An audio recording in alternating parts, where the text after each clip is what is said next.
Most people think a toxic boss is easy to identify. They imagine shouting, public humiliation, constant aggression. Sometimes that happens, but often it's quieter than that. A toxic boss can sound calm, professional, even supportive, at least in front of other people. And that's what makes it difficult because the damage rarely arrives all at once. It arrives gradually. Small comments, subtle pressure, unclear expectations, meetings that somehow leave you feeling smaller than before. At first, you assume it's temporary. Maybe they're stressed. Maybe work is chaotic. Maybe you just need to improve. So you work harder, you respond faster, stay later, double check everything, and strangely, it still doesn't improve. That's usually the first sign. Healthy managers create clarity. Toxic managers create instability, not always intentionally, but consistently. One week they praise initiative. The next week they criticize you for acting without permission. One day they want independence. The next day they micromanage every detail. So eventually you stop trusting your own judgment. You start managing their mood instead of your work. And that changes people more than they realize because human beings adapt surprisingly quickly to unstable environments, especially at work.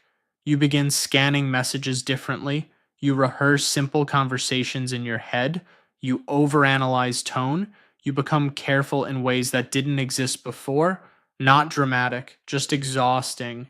And the strange part is this: from the outside, everything can still look normal. You still attend meetings, you still finish projects, you still smile occasionally. But internally, your energy starts leaking into survival, not growth, survival.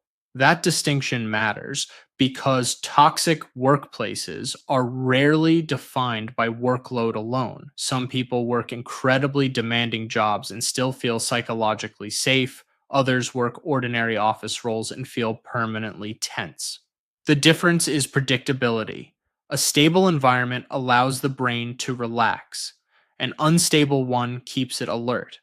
And once that becomes daily life, people start making mistakes they normally wouldn't make. Not because they're incapable, because constant vigilance consumes attention. There's a reason exhausted employees often describe feeling foggy. Their brain is allocating resources toward emotional risk management, not clear thinking. That's why arguing directly with a toxic boss often fails.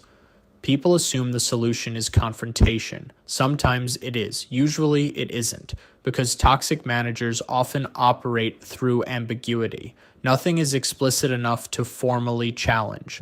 Nothing is severe enough in isolation. But over time, the pattern becomes deeply corrosive, and many employees make the same mistake. They try to win approval. That becomes the entire strategy. Work harder, be more agreeable, avoid mistakes, stay useful, which sounds sensible, until you realize the target keeps moving. That's the trap. In unstable systems, effort alone does not create safety. Adaptation does. The smart way to survive a toxic boss is not emotional resistance. It's structural protection. Very different thing. Most people focus on the emotional side first. How do I stay calm? How do I stop caring? How do I become tougher? Useful questions, but incomplete, because the real problem is usually exposure. Too much emotional exposure, too much professional dependency, too much uncertainty concentrated in one person. And once you see it that way, the strategy changes. You stop trying to fix the boss. You start reducing the damage radius, quietly, systematically. For example, documentation becomes important, not in an aggressive way, not as a dramatic legal exercise, just clarity. Follow up emails, written confirmation, clear timelines, visible decisions. Healthy managers rarely object to clarity. Toxic managers often dislike it immediately because ambiguity gives them flexibility. Documentation removes selective memory. And interestingly, this isn't only protection, it also improves your own thinking. When situations feel emotionally confusing, written records restore objectivity. You stop relying on mood and memory. You start seeing patterns that matters more than people think because prolonged exposure to toxic leadership distorts perception. Employees begin questioning themselves constantly. Maybe I misunderstood. Maybe I'm overreacting. Maybe this is normal. Written evidence interrupts that cycle. Then there's emotional containment, which sounds abstract, but it's practical. A toxic boss often wants unrestricted psychological access.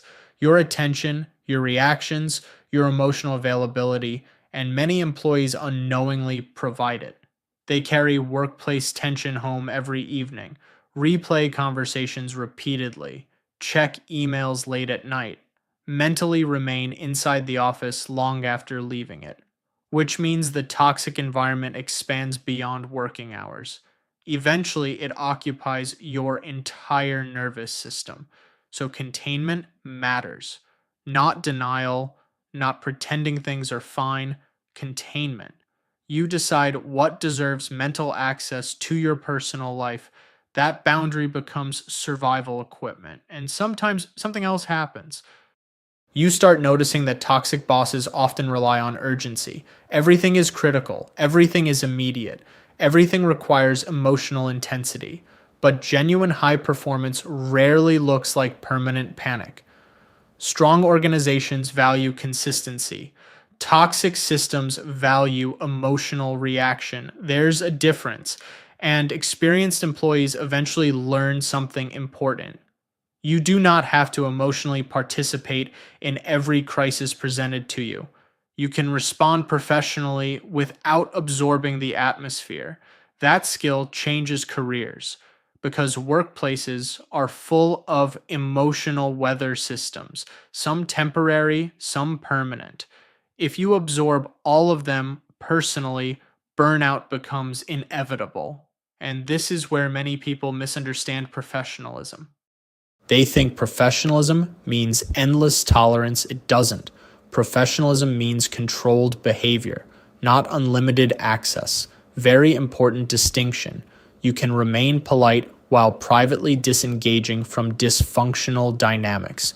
You can cooperate without internalizing chaos. You can perform well without emotionally attaching yourself to unstable leadership. In fact, that separation is often what protects competent people the most. Then comes the uncomfortable part. Sometimes survival is not the long term answer. Some environments simply do not improve, especially when the organization rewards toxic behavior indirectly. Results excuse everything. Fear maintains productivity, leadership avoids conflict, and eventually employees adapt downward. They stop expecting respect, stop expecting fairness, stop expecting stability. The workplace becomes psychologically smaller. People become quieter versions of themselves. That's usually the clearest signal, not stress, reduction. When your personality starts shrinking to fit the environment, something important is happening. And many intelligent people stay too long because they confuse endurance with strength. But endurance is only useful when there's meaningful direction. Otherwise, it becomes slow damage disguised as resilience. Leaving is not always possible immediately. Real life is more complicated than motivational advice. People have mortgages, families, visa situations, financial pressure. So the solution cannot always be just quit. But even before leaving physically, people often need to leave psychologically, meaning this: stop measuring your worth through the emotional volatility of one manager.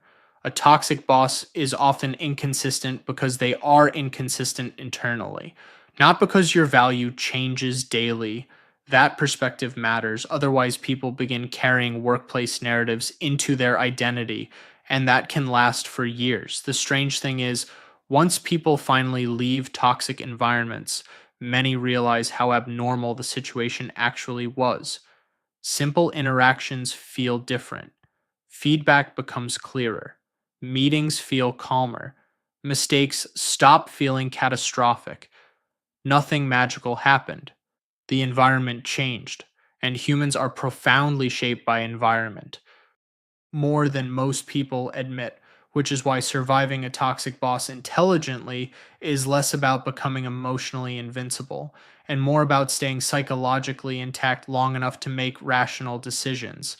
That's the real objective. Not revenge, not winning, not changing difficult people, preserving clarity. Because clarity allows movement, and movement eventually creates options. Without it, people become trapped inside emotional survival loops that feel permanent, even when they aren't. A toxic boss can control your schedule, sometimes your income, sometimes your confidence for a while, but they should not permanently control your perception of yourself. That's the part worth protecting carefully, because once that disappears, work stops being work. It becomes identity erosion, and that tends to happen quietly, not immediately, but eventually.